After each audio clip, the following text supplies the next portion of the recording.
So we've spoken about what your images are saying and the emotion behind the message, but let's look at the people in your images. I mean, if for example, me, a 40-something-year-old dad, when looking for a mechanic to work on my standard run-of-the-mill boring 4-door middle-aged conservative family-friendly automobile, and I landed on a website with this young guy, a nice tan muscle man looking back at me holding a couple of spanners, I know I probably wasn't in the most relevant website I could be. I don't own a Subaru, nothing against anyone that owns a Subaru out there, but it's just not kind of where I am at the moment. So a couple of pointers here. It's really beneficial to know who your customers are and probably what they look like too. When you do eventually find your customers in your image searching, there are a few things you need to be mindful of in their body language. So look out for folded arms. You know, that's a classic one because it really screams I'm defensive. Raised hands can be a sign of stress or anxiety.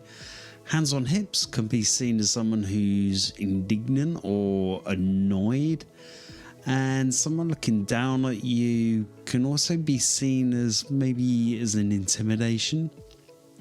You know, there's a bit of a trend happening here, and it really goes to show you with people, the way they're standing or they're looking at you or what they're doing with their hands really means stuff to us, and there's loads about that. So if you go to my website, in the blog section, there's a whole post on that, and you can read a hell of a lot more there about it. I'm not going to go into too much detail here. And you know, it's also unnatural to have a perfect looking human being with bright white teeth smiling at the camera. Remember those guys? Well, please don't go down that road. Don't get me wrong here, some eye contact can be really good. Actually, you know, it can be great. If you're selling a product and you're planning to include that product in the hero image, it'll pay you to show a human interacting with it or holding it, or, you know, like this lady here with her bottle of Coke. Typically though, your client won't have the budget for a photo shoot. Not unless your client is, say, Coke. And in that case, well done, you're winning. But you can always place a typical looking customer alongside a product. You know, it's quite easy to do in Photoshop, but here's the thing.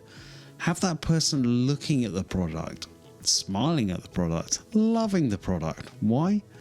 Because it'll really help you get that right level of engagement. So if you're selling a service, it can be a little different than that. You'll have a much higher success rate by using a thought-provoking image for the audience, showing an employee consumed in a daily activity, or one who's looking deep in thought and can really show the audience that this person is really diligent. You know, he's really consumed in the service that he's providing you and dedicated to proving a good service, you know. So it really helps that level of engagement on that service level too.